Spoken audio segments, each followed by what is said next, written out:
नमस्कार, मैं शंभू कुमार सिंह और आप देख रहे हैं नेशनल दस्तक। आज बहुजन इतिहास की बात करूंगा। सुभाष चंद्र बोस की आज 125वीं जयंती है, जिसको प्रधानमंत्री ने पराक्रम दिवस कहा है। प्रधानमंत्री से आरएसएस से पूछा जाना चाहिए कि आजादी की लड़ाई में आपका क्या योगदान है, आरएसएस का क्या योगदान है, हेडगेवार का क्या योगदान है, गोलवलकर का क्या योगदान है, सावरकर का क्या योगदान है। सब जानते हैं कि आरएसएस को लोग रॉयल सीक्रेट एजेंसी कहा करते थे। तो आज बात सुभाष चंद्र बोस की, जिसके नाम पर राजनीति होती है। सोचिए, सुभाष चंद्र बोस जो थे, उन्होंने आजाद हिंद फौज की गठन किया। आपको पता है इस देश में जातियों के नाम से रेजिमेंट हुआ करता था। महार रेजिमेंट, चमार regiment, Rajputana rifles regiment, Sikh regiment. जब सुभाष चंद्र बोस ने अपनी आजाद हिंद फौज बनाई तो अंग्रेजों से सबसे पहले जो रेजिमेंट ने बगावत किया था वो था चमार रेजिमेंट। वही महार रेजिमेंट जिसने भीमा कोरेगांव में 56,000 पेशवाओं को गाजर मूली की तरह काट दिया था, और वहीं से आया 56 इंच का सेना। पता है क्यों? 28,000 में जब आप 500 से भाग दीजिएगा तो 56 आता है, उसी को बोलते हैं 56 इंच। वो था महार रेजिमेंट और वो था चमार रेजिमेंट, जिसमें मराठा भी थे, मुसलमान भी थे, SC ST OBC उस समय के सारे लोग थे। और सबसे पहले जब सुभाष चंद्र बोस ने आजाद हिंद फौज का गठन किया तो सबसे पहले उनके साथ खड़ा हुआ अंग्रेजों से बगावत करके वो था चमार रेजिमेंट। और आज भी मांग हो रही है कि जब जाति के नाम पर रेजिमेंट है तो चमार रेजिमेंट को ही बनाया जाए। और मनोहर पर्रिकर जब इस देश के रक्षा मंत्री थे तब उनको चिट्ठी तक लिखी गई थी। और मैं इसीलिए बार बार कहता हूं कि सोशल मीडिया ही बहुजन मीडिया है, सोशल मीडिया ही सच्चा मीडिया है।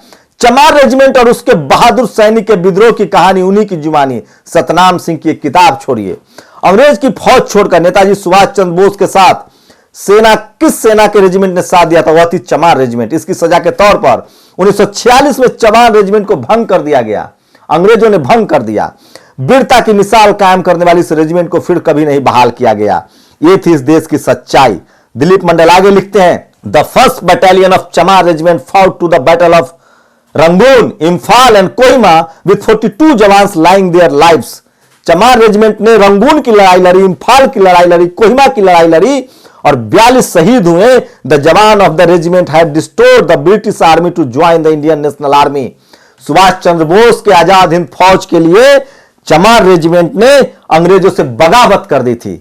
यह था बहुजनों का इतिहास, लेकिन इस देश में कोई आपको नहीं बताएगा। तो सुभाष चंद्र बोस की उनकी 125वीं जयंती पर नेशनल दस्तक के सभी साथियों की तरफ से, नेशनल दस्तक के दर्शकों की तरफ से और इस देश के तमाम बहुजनों की तरफ से उनको हम लोग याद कर रहे हैं, सैल्यूट कर रहे हैं, स्वतंत्रता के, आजादी के सबसे महान योद्धा को। लेकिन सोचिए वो कौन लोग हैं जो सबसे पहले स्वतंत्रता सेनानी तिलका मांझी हो, सिद्धो कान्हो हो, बिरसा मुंडा हो, उदा देवी पासी हो। राजेंद्र प्रसाद सिंह लिखते हैं कि आजादी की लड़ाई में सबसे ज्यादा SC ST OBC, जिसको उस समय शूद्र और छूत कहा जाता था, उन लोगों ने अपनी जान की कुर्बानी दी। बाबा साहब लड़ रहे थे अंग्रेजों से गोलमेज सम्मेलन में, कभी चाकरी नहीं की उन्होंने, अंग्रेजों के साथ रह के भी उन्होंने अंग्रेजों की आलोचना की और भारत की तरक्की के लिए काम किया। भाखड़ा नंगल प्रोजेक्ट हो, महिलाओं के लिए मैटरनिटी लीव हो, या काम के घंटे 18 से 12 करवाना, ये सब बाबा साहब लेबर मिनिस्टर के तौर पे कर रहे थे। सर छोटू राम जब उन्होंने पंजाब प्रांत का चुनाव जीता, 73 सीटें जीती, उन्होंने एक मुसलमान को मुख्यमंत्री बनाया, वो लड़ रहे थे सर छोटू राम। लेकिन बीजेपी अब क्या कह रही है? कैसे इतिहास को तोड़ा मरोड़ा जा रहा है, सम्राट अशोक को टारगेट किया जा रहा है, औरंगजेब को से तुलना की जा रही है, छोटू राम को भुला दिया गया है। सोचिए, कल अमित शाह कह रहे थे कि अखिलेश जाटों का अपमान कर रहे हैं। कोई इनसे पूछे कि जब राजस्थान में गुर्जर आंदोलन चला रहे थे आरक्षण के लिए बैंसला, तो गुर्जरों को गोली मार दी गई। 1 महीने तक उनके लाश पटरियों पर पड़े थे। सरकार थी वसुंधरा राजे सिंधिया की, उनसे बात की जा सकती थी। गुजरात में पटेल जब OBC के आरक्षण की मांग कर रहे थे तो उनको गोलियों से मारा गया, और सब जानते हैं किस तरह से हार्दिक पटेल को जिला बदर कर दिया गया था। तब उत्तर प्रदेश और बिहार के लोगों ने उनको गले लगाया, राजस्थान के लोगों ने गले लगाया। सरकार थी बीजेपी की। इतिहास कैसे छुपा लोगे? मैं आज बताऊंगा कैसे मोरारजी देसाई, एक गुजराती ब्राह्मण पर को जेपी ने देश पर थोप दिया, जबकि प्रधानमंत्री बनना चाहिए था बीपी मंडल साहब को, जो OBC कमीशन के रचयिता थे। कैसे मैं सैल्यूट करता हूं अर्जुन सिंह को और बीपी सिंह को, लेकिन कैसे देवीलाल प्रधानमंत्री बनने वाले थे और उस समय भी इंदिरा गांधी, माफ कीजिएगा, राजीव गांधी ने कॉन्स्पिरेसी की आरएसएस के साथ मिलकर, बीजेपी के वाजपेयी के साथ मिलकर प्रधानमंत्री बना दिया गया बीपी सिंह को। उस समय भी कोई पिछड़ा, कोई जाट प्रधानमंत्री बनने वाला था। यह होता रहा है बहुजन के साथ। बहुत ज्यादा आपके साथ न्याय हुआ है, लेकिन हमें एकजुट होना पड़ेगा। बड़ी साजिश हो रही है और मैं इस पर सब पर से पर्दा हटाऊंगा। किस तरह से जब हरियाणा में जाट आंदोलन कर रहे थे और ओबीसी आरक्षण की मांग कर रहे थे तो उनको गोलियों से मारा गया, बदनाम किया गया, कहानियां फैलाई गई मीडिया के जरिए कि जाटों ने महिलाओं का रेप किया है, अंडरवियर तक दिखाए गए। वही मीडिया किसान आंदोलन को बदनाम कर रही थी। लेकिन वो तो शुक्र मानिए कि जाटों ने, सिखों ने इतनी ज्यादा मीडिया को डिरेल्ड कर दिया, उनकी विश्वसनीयता खतरे में डाल दिया। ये कोई एससी एसटी ओबीसी नेता नहीं कर सकता, अखिलेश मायावती नहीं कर सकते हैं। जो काम किसानों ने किया, सिखों ने किया, सिख किसानों ने किया और मीडिया की पूरी विश्वसनीयता खतरे में आ गई। उसी के बाद अखिलेश कहने लगे कि तुम ईमानदार पत्रकार हो। लेकिन यह काम किया था किसान आंदोलन ने। सोशल मीडिया की ताकत पता चली किसान आंदोलन से। मराठा आंदोलन मांग रहे हैं ओबीसी का। सोचिए, शिवाजी महाराज का जब राज खत्म हुआ तो पेशवा आ गए। अरे जब शिवाजी को मुगलों ने हराया, संभाजी को अगर मुगलों ने हराया तो पेशवा कैसे राजा बन गए? फिर तो मुगल राजा बनते या अंग्रेज राज करते। तो आपके साथ इतिहास में भी बड़ी बेईमानी की जाती है, जैसे आपके महापुरुषों के साथ हुआ, जैसे बृहद्रथ के साथ हुआ, पुष्यमित्र शुंग ने किया, जैसे शिवाजी महाराज के साथ हुआ, जैसे साहू जी महाराज के साथ हुआ, जैसे संभाजी महाराज के साथ हुआ, जैसे गायकवाड़ के साथ हुआ। उसी तरह की घटनाएं इस देश में देवीलाल के साथ भी हुआ, उसी तरह की घटनाएं चौधरी चरण सिंह के साथ भी हुआ, उसी तरह की घटनाएं बीपी मंडल के साथ हुआ और उसी तरह की घटनाएं आज भी अखिलेश मायावती के साथ हो रहा है। आप कब समझेंगे? आज उसी तरह की घटना देवीलाल के साथ हो रहा है, आज उसी तरह की घटनाएं दुष्यंत के साथ भी हो रहा है। आपको इस्तेमाल किया जा रहा है। तो सोचिए, आज सुभाष चंद्र बोस की भी जयंती पर हम लोग नमन कर रहे हैं और बता रहे हैं आपको कि किस तरह से चमार रेजिमेंट ने सबसे पहले आजाद हिंद फौज में हिस्सा लिया था। और उसके बाद मैं आपको आधुनिक भारत में ले आता हूं कि किस तरह से पटेल, जाट, गुर्जर, मराठा सबको आरक्षण नहीं दिया गया, जबकि इनकी गणना भी नहीं की गई। ये सब मार्शल कौम है, ये सब इस देश के सीमा की सुरक्षा करने वाली कौम है। लेकिन इसको पहचानिए, कौन लोग हैं जो एससी एसटी ओबीसी माइनॉरिटी को आपस में लड़ाते हैं? वो कौन लोग हैं जो एक से टॉप 10 में कैबिनेट मिनिस्टर बनते हैं? वो कौन लोग हैं जो जज बने बैठे हैं? वो कौन लोग हैं जो बिजनेस बने बैठे हैं? सोचिए, जब 1974 में आंदोलन चला इंदिरा गांधी के खिलाफ, उसके बाद देश भर में गुस्सा था। जेपी का आंदोलन भी चला। उस समय बीपी मंडल साहब को प्रधानमंत्री बनना था, लेकिन मोरारजी देसाई को प्रधानमंत्री बना दिया गया और मोरारजी देसाई ने बीपी मंडल को ओबीसी की गणना में लगा दिया।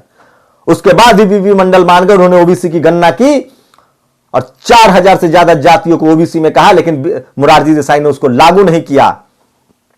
और मोरारजी देसाई ने वाजपेयी के साथ जनसंघ था, कॉन्स्पिरेसी करके सरकार गिरवा ली अपनी, कि अगर दबाव था, क्योंकि सबसे ज्यादा 74 में एससी एसटी ओबीसी के लोग चुन के गए थे। कालेकर कमीशन की रिपोर्ट को ठंडे बस्ते में डाल दिया था। मोरारजी देसाई ने कहा कि नया कमीशन बनाओ, नया कमीशन बना। जल्दी जल्दी से बीपी मंडल साहब ने अपनी रिपोर्ट दी।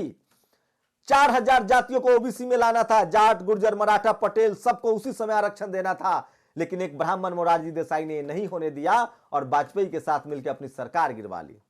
और उसी के बाद इंदिरा गांधी फिर से चुनाव जीत के आ गई और जब उनका असैसिनेशन हुआ, जब उनकी हत्या कर दी गई, तो सिंपैथी के वोट पर 400 से ज्यादा सीटें जीतकर राजीव गांधी सत्ता में आ गए। और तभी मान्यवर कांशीराम साहब का उदय होता है। और मान्यवर कांशीराम साहब ने क्या किया? कहा था राजीव गांधी मैं तुमको सड़क पर ले आऊंगा। और अगले चुनाव में यही हुआ। बोफोर्स का घोटाला हुआ, बीपी सिंह सड़कों पर निकले, पार्टी से बगावत की और पूरे देश में एससी एसटी ओबीसी के लोग चुनाव जीत कर आए। सबसे ज्यादा ओबीसी एससी एसटी के लोग आए।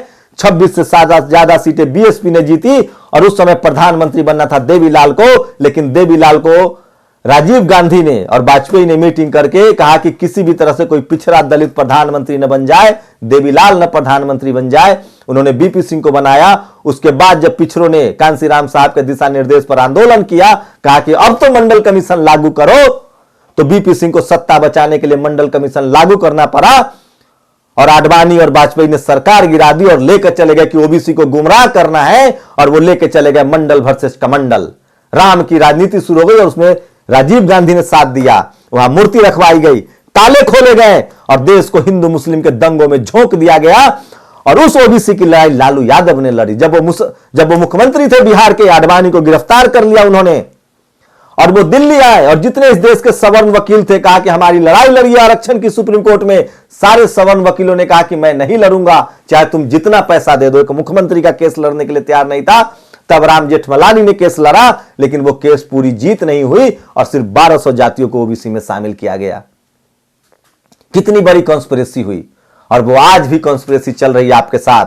आज भी जाट को गुर्जर से, जाटव को पासवान से, गैर यादव गैर जाटव का नारा दिया जा रहा है। मेरा क्या है, मैं तो सिर्फ इतिहास बताता हूं आपको। इस देश में 90% आबादी रख के आप हुक्मरान नहीं बन रहे हैं, आप दोयम दर्जे के नागरिक हैं। जाट, गुर्जर, पटेल, मराठा, इन सबसे पूछिए कि आप सुप्रीम कोर्ट में जज कितने हैं, आप कैबिनेट सेक्रेटरी कितने हैं, आप होम सेक्रेटरी कितने हैं, कितने आईएएस हैं, कितने बिजनेसमैन हैं, आपको पता चलेगा।